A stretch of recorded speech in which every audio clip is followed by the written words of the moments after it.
నాది ప్రేమే కదరా. ఇది నీకు ఎందుకు అర్థం కాదురా?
అక్క, మనం వారాహి అక్కతో పాటు పడుకుందామా? సునైనా, నీ భయానికి నీ గదిలో నన్ను తోడుగా పెట్టుకుని పడుకుంటున్నావు. ఇప్పుడు నన్ను కూడా భయపెడుతున్నావా? ఏమో అక్క, వాడి రోజు వచ్చేస్తే? సునైనా, వాడొస్తే మనం ఎదిరించాలని నేను చెప్తూ ఉంటే నువ్వు వాడు వచ్చేస్తాడేమో అని భయపడతావేంటి? వాడేమి ఈరోజు రాడు, చాలా లేట్ అయింది. నువ్వు ముందు పడుకో.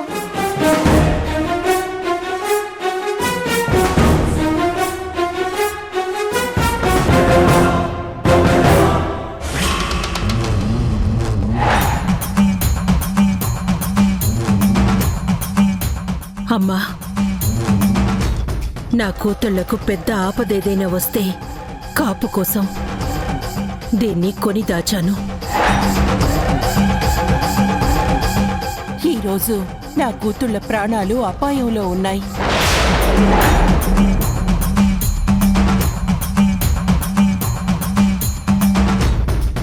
అందుకే దీన్ని బయటికి తీశాను. కాళివై, చెండివై, చాముండివై, రాక్షసుల్ని సైతం హరించే శక్తి నాలో నింపు. ఎప్పుడొస్తుందో తెలియని ప్రమాదాన్ని, రాబోయే రాక్షసుణ్ణి తరిమి కొట్టే శక్తినివ్వు. వాడెప్పుడొస్తాడో తెలీదు, కానీ నేను ఇప్పట్నుంచే కాపలదారినవుతాను.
వరాహి, మీరంతా వెళ్ళి పడుకోండి.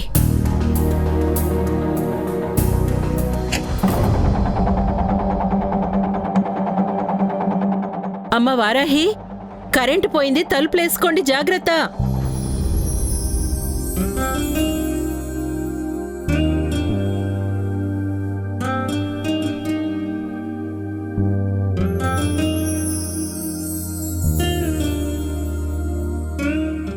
ఏంటమ్మా ఇదంతా?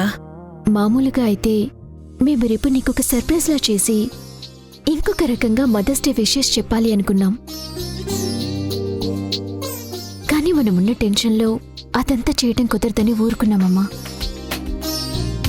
కానీ ఇప్పుడు మనకున్న అతిపెద్ద టెన్షన్ తీరిపోయింది కదమ్మా. అంటే ఇలా నీకు శుభాకాంక్షలు చెప్తున్నాము. కూర్చోమ్మా. అరే, ఏం చేస్తున్నారు మీరు? రోజు అమ్మ రాసిన నియమాలు చదివి అమ్మవారికి పూజ చేస్తాం. ఇప్పుడు మాకు జీవిత పాఠాలు నేర్పి మమ్మల్ని సరైన దారిలో నడిపించే అమ్మకి పాదపూజ చేస్తున్నాం. ఇదంతా ఏంటమ్మా? అది ఈ వేళప్పుడు. తెల్లవారితే మదర్స్ డే. ఆల్రెడీ రాత్రి 12 దాటిపోయింది కాబట్టి ఇప్పుడు మదర్స్ డే వచ్చేసింది. కడుపులో ఉన్నప్పుడు కాపు కాసి కన్నావు. కన్న తర్వాత కంటికి రెప్పలా కాపాడుకుంటూ వస్తున్నావు. నీకు ఏమిచ్చి రుణం తీర్చుకోగలమమ్మా? పిచ్చి మొహాలు. అమ్మకి పిల్లలు రుణం తీర్చుకోవడమేంటి? అసలు పిల్లలంటే ఎవరు? అమ్మ రక్తంతో, అమ్మ రూపంతో, అమ్మలోనే పెరిగే ఇంకో ప్రతిరూపం.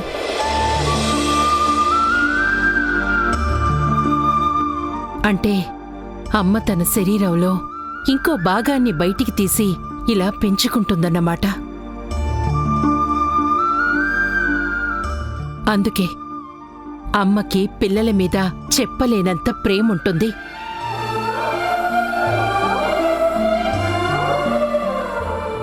పిల్లలు తన అధికారమని భావిస్తుంది.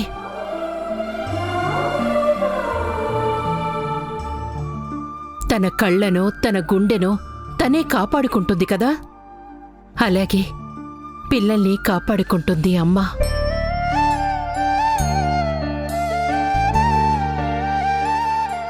అలాంటి అమ్మకి పిల్లలు రుణపడడమేంటి? నా గుండె నాకు రుణపడింది అంటే ఎవరైనా ఏమంటారు? నవ్విపోతారు. తోడపుట్టిన వాళ్ళ ప్రేమలో తేడాలుంటాయి, కట్టుకున్న వాడి ప్రేమలో కూడా తేడాలుంటాయి.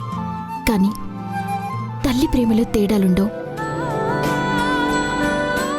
రంగు రూపం ఎలా ఉన్నా ప్రేమించగలిగేది అమ్మ ఒక్కటే.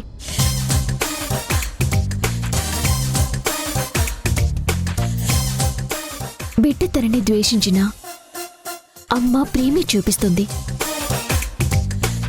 కడుపులో నుంచే అమ్మ బిడ్డకి ప్రేమ నేర్పుతుంది. ఆ ప్రేమే జీవిత సారమని గుర్తు చేయటానికి ఈ రోజుని అమ్మలకి అంకితం చేశారు. అందుకే తల్లిదండ్రులకి దూరంగా ఉన్న పిల్లలంతా కనీసం ఈ రోజునైనా వెళ్ళి అమ్మా నాన్నలకి తమ ప్రేమని అందించాలని మేం కోరుకుంటున్నాం.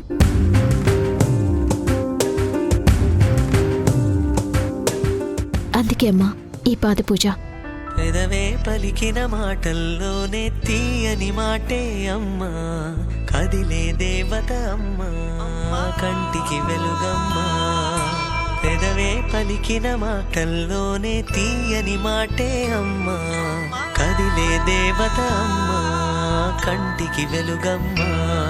తనలో మమతే కలిపి పెడుతుంది ముద్దగా, తన లాలి పాటలోని సరిగమ పంచుతుంది ప్రేమ మధురిమ. పెదవే పలికిన మాటల్లోనే తీయని మాటే అమ్మా, కదిలే దేవత అమ్మా, కంటికి వెలుగమ్మా. పెదవే పలికిన మాటల్లోనే తీయని మాటే అమ్మా.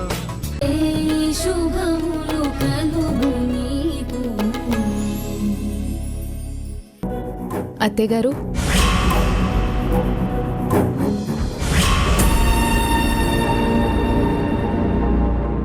ఏంటి? మీతో కొంచెం మాట్లాడాలి. వద్దంటే వెళ్ళిపోతావా? మాట్లాడేసి వెళ్ళిపోతాను. ఇప్పుడు నేను మీతో మాట్లాడకపోతే రేఖా పెళ్లికి అన్ని అడ్డంకులే వస్తాయి. చివరికి రేఖా పెళ్లి ఆగిపోయే పరిస్థితి కూడా రావచ్చు.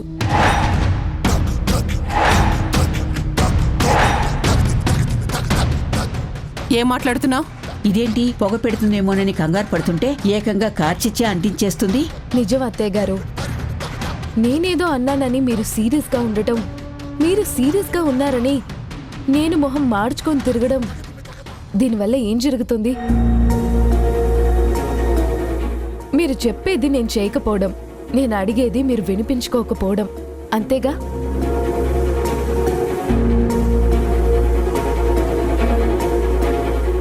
అలాగే పెళ్లి సాఫీగా జరుగుతుందా? ఇంట్లో ఉన్న మనమే మాటలు అనుకుంటూ ఉంటే బియ్యాల వారి ముందు మన మాటలకి విలువ ఉంటుందా?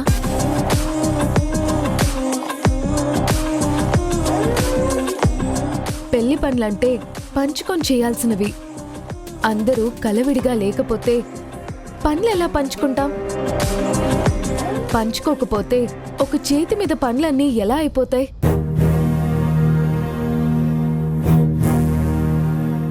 ఇక నుంచి మీరు నన్ను ఏదో ఒకటి అనడం, నేను దానికి కౌంటర్లు వేయడం, ఇదంతా వద్దండి.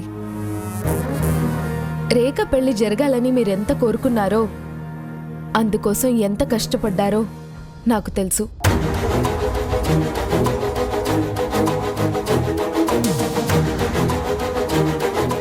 సో పెళ్లి ప్రశాంతంగా మీరు కోరుకున్నట్టే హ్యాపీగా జరగాలంటే మనం కూల్గా ఉండాలి.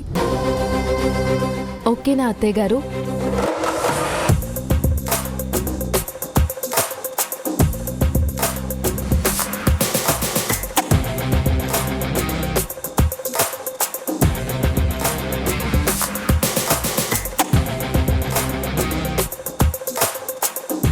అరుంధతి, ఏం ఆలోచిస్తున్నావు? నీ కోడలు తన ఆడబిడ్డ పెళ్లి బాగా జరిగేలా చేయమని అడుగుతోంది. అర్థం అవుతుందా? అత్తయ్య గారు, పెళ్లికి ఏమేం పనులు చేయాలో, ఎలా చేయాలో మీరు చెప్తూ ఉండండి, మేం చేస్తూ వెళ్తాం.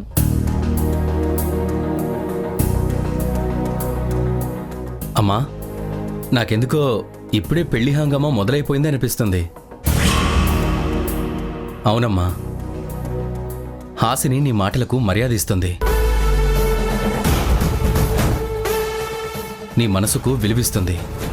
అందుకే నువ్వు చెప్పింది ఫాలో అవుతాం అంటుంది.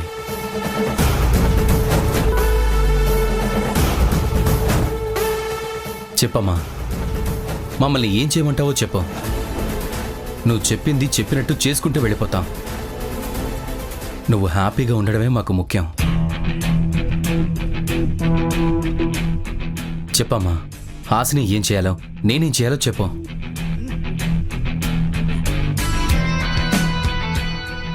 రేపు చెప్తాను, వెళ్ళి పడుకోండి.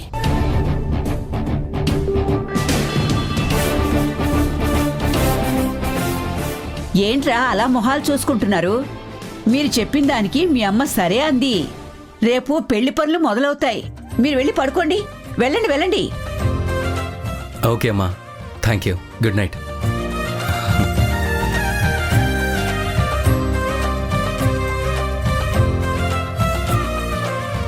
పదవే ముసలి, పద రా. వెళ్ళు ముసలి.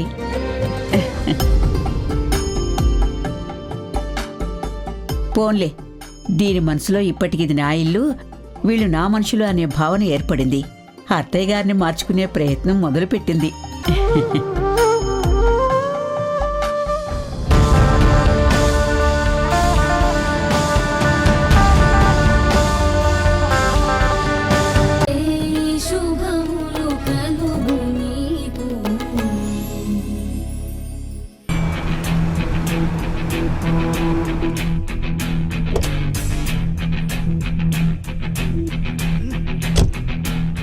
Hello sir.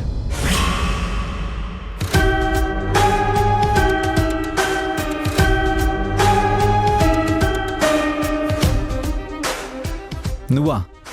అవును సార్, నేనే. గుర్తుపట్టారా? వారాహి ఉడ్బీని. చెప్పేంటి విషయం? ఏం లేదు సార్, ఓ విషయం తెలుసుకుందామని వచ్చాను. మీరు ఈ స్కూల్లో పనులు మాత్రమే పర్యవేక్షిస్తుంటారా? ఇంకేదైనా ఎక్స్ట్రా డ్యూటీలు కూడా చేస్తుంటారా? అసలు నీకేం కావాలో సూటిగా అడుగు. ఏం లేదు సార్, మీరు ఈ స్కూల్లోనే కాకుండా అర్ధరాత్రులు స్కూల్లో పనిచేసే ఆడవాళ్ళ ఇళ్ళ దగ్గరికి వెళ్ళి కాపలా కాసే పని కూడా చేస్తున్నారా అని అడుగుతున్నాను అంతే. మీరిక్కడికి ఎందుకు వచ్చారు? ఇక్కడేం పని మీకు? వెళ్ళిపోండి ఇక్కడి నుంచి. వెళ్తాను. ఎందుకెళ్ళను? నేను ఇక్కడే ఉండి అన్నీ అడుగుతుంటే మీ రహస్యాలు బయటపడిపోతాయి కదా.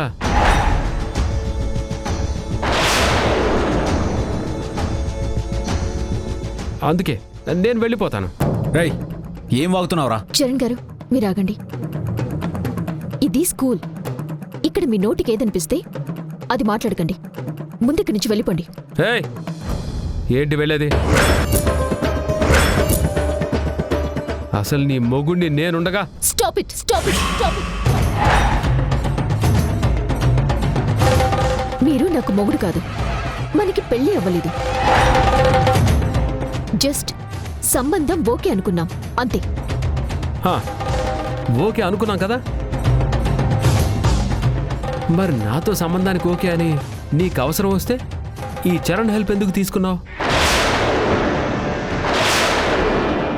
ఇతనితో నువ్వే సంబంధం పెట్టుకున్నావు. రేయ్, నోటికొచ్చింది వాగావంటే నీ నాలుగు కోసేస్తాను. ప్లీజ్ చరణ్ గారు, మీరు ఆగండి. నాలుగు కోస్తావు. ఎందుకంటే నేను నిజం మాట్లాడుతున్నాను కదా. ఏంట్రా ఏంట్రా నిజం? ఏం నిజం? చరణ్ గారు ప్లీజ్. అర్ధరాత్రి పూట నువ్వు వీళ్ళని ఎలా కాపాడావు?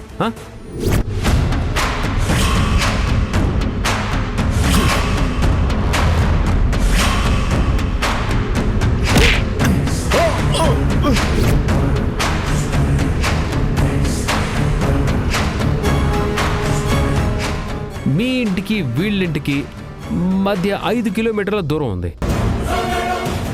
నువ్వేం పక్కింట్లో లేవు కదా వీళ్ళ అరుపులు విని గబగబా వచ్చేయడానికి. అంత దూరంలో ఉండాల్సిన నువ్వు వారాహికి అంత దగ్గరగా ఎలా ఉన్నావు?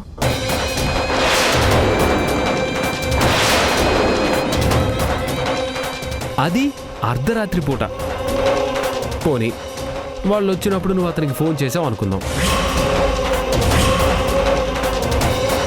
అలా ఫోన్ చేయాల్సి వస్తే కాబోయే భర్తగా నాకు చేస్తావా? ఏమీ కానీ అతనికి చేస్తావా? అలా చేసావంటే ఇతనేంటి నీకు?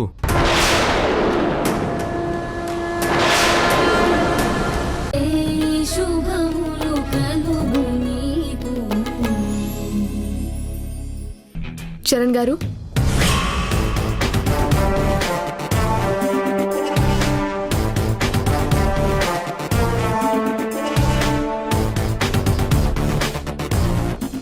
ఏంటి హాసిని? ఇందాకేం మాట్లాడకుండా ఇక్కడికి వచ్చానంటే ఏదో పర్సనల్గా మాట్లాడడానికి అయి ఉంటుంది అనుకుంటున్నారా? అవును సార్, పర్సనల్గా మాట్లాడాలి. ఏంటది? నేను మొదటి నుంచి మిమ్మల్ని అబ్జర్వ్ చేస్తున్నాను. మీకెప్పుడు రేఖ మీద మంచి అభిప్రాయం లేదు. ఈ పెళ్లి ఇష్టం లేదు. అలాంటిది సడన్ గా ఒక రోజు అక్కడికి వచ్చి రేఖను చేసుకుంటానని చెప్పారు. ఇప్పుడు మీ మాటల్లో కూడా ఈ పెళ్లి మీద అయిష్టతే వినపడింది. అది నిజమేనా?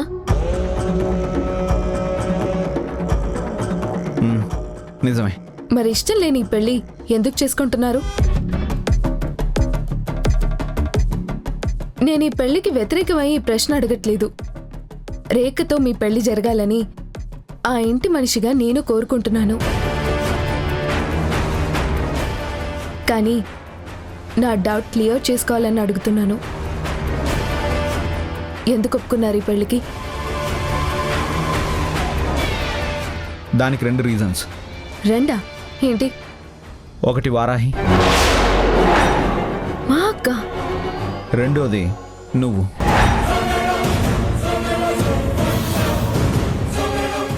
నేను కూడానా? ఎస్.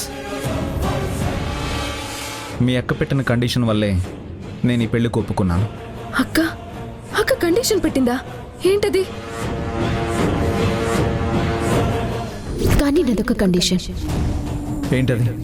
మీరు రేఖని పెళ్లి చేసుకుంటేనే నేను రఘుని పెళ్లి చేసుకోను.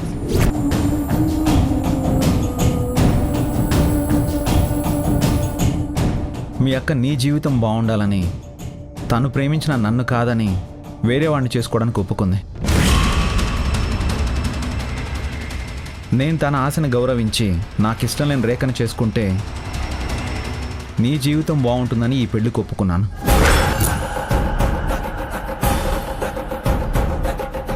అర్థం కాలేదా? మీ అక్క నన్ను ప్రాణంలా ప్రేమించింది. నేను తను అంతకంటే ఎక్కువగానే ప్రేమించాను. కానీ నేను తను చేసుకుంటే రేఖ, అరుంధతి గారు నిన్ను టార్చర్ పెడతారనే భయంతో మీ అక్క తన ప్రేమని చాలా తేలిగ్గా త్యాగం చేసేసింది.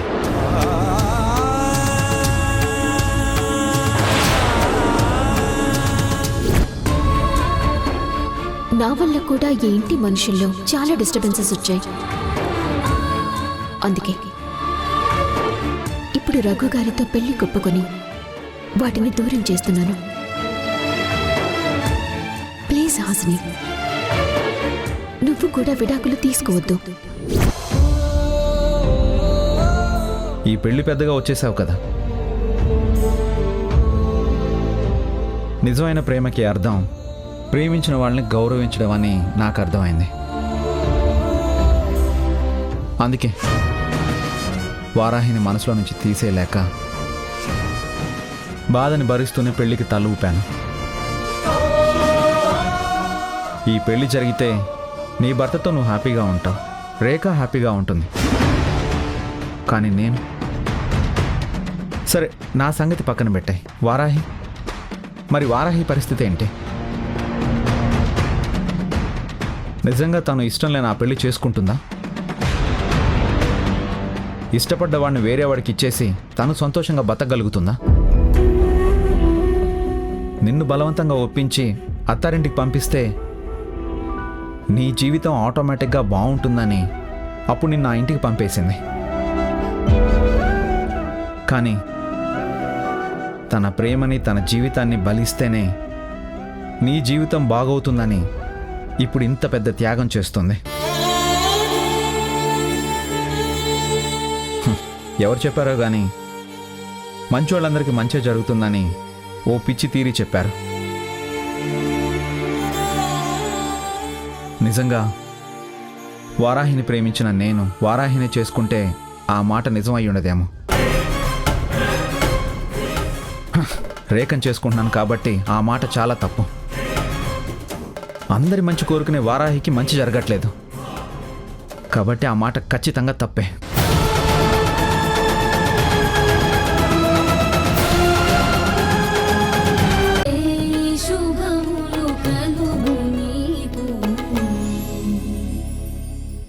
అమ్మా వారాహి, ఎలా ఉందమ్మా? జయసింహ గారికి ఎలా ఉంది? జయసింహ గారిగా? ఆయనకేమైంది? అదేంటక్క, నువ్వు హాస్పిటల్ నుంచి రావట్లేదా? హాస్పిటలా? అసలు జయసింహ గారికి ఏమైందో చెప్పండి. నువ్వింత నీరసంగా ఇంట్లోకి వస్తుంటే అక్కడి నుంచే వస్తున్నావేమో అనుకున్నాం. జయసింహ గారికి యాక్సిడెంట్ అయి హాస్పిటల్లో ఉన్నారట.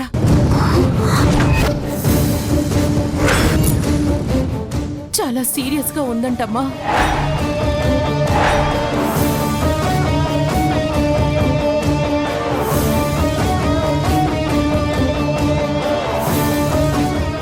వారాహి, వారాహి, వారాహి!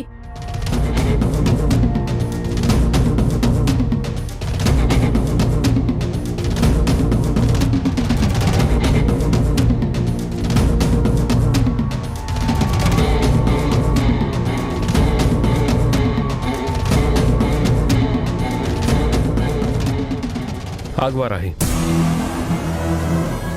ఏంటి? ఎక్కడికి వెళ్తున్నావు? నీకెందుకు? ఏమండి, ఏంటండి ఇది? నేను తన కాబోయే భర్తని. నాతో మాట్లాడే విధానం ఇదేనా?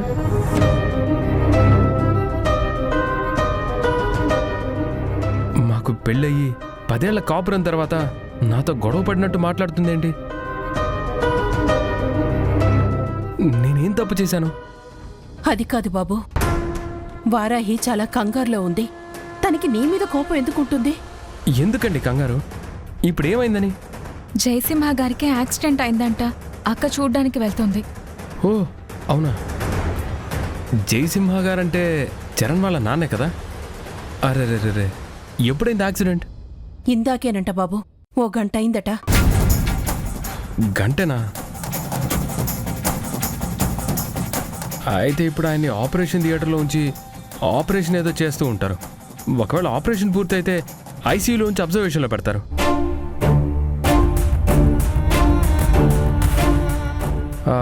ఈ టైంలో విజిటర్స్ని ఎవరిని అలౌ చేయరు. మరి ఇప్పుడెందుకు వారాహి వెళ్ళడం? వారాహి, ముందు మన ఇద్దరం బయటికి వెళ్ళాలి పద.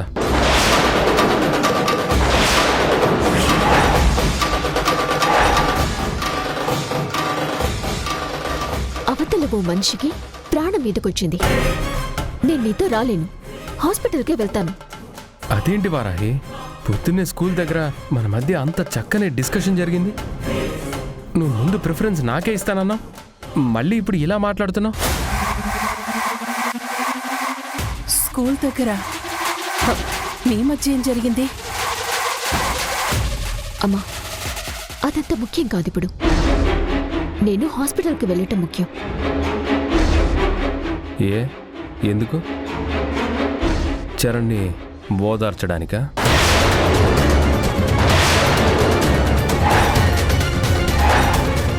అవును, మమ్మల్ని ఆదుకున్న మనిషి బాధలో ఉంటే ఓదార్చటం మనిషిగా నా బాధ్యత. నేను వెళ్తున్నాను, నువ్వు ఏం చేసుకుంటావో చేసుకో. వరాయి ఆగు. బాబు ఒక్క నిమిషం.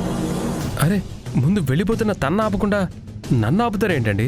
చూడండి బాబు, మీరు మా ఇంటికి కాబోయే అల్లుడే కాదనను, కానీ జయసింహ గారు మా ఇంటి దేవుడు. ఆయన చావు బతుకుల్లో ఉంటే ఆయన దగ్గర పనిచేసే వారాహి మీతో సరదాగా షికార్లు తిరుగుతూ ఉండటం అస్సలు బాగోదు బాబు. వెళ్ళనివ్వండి.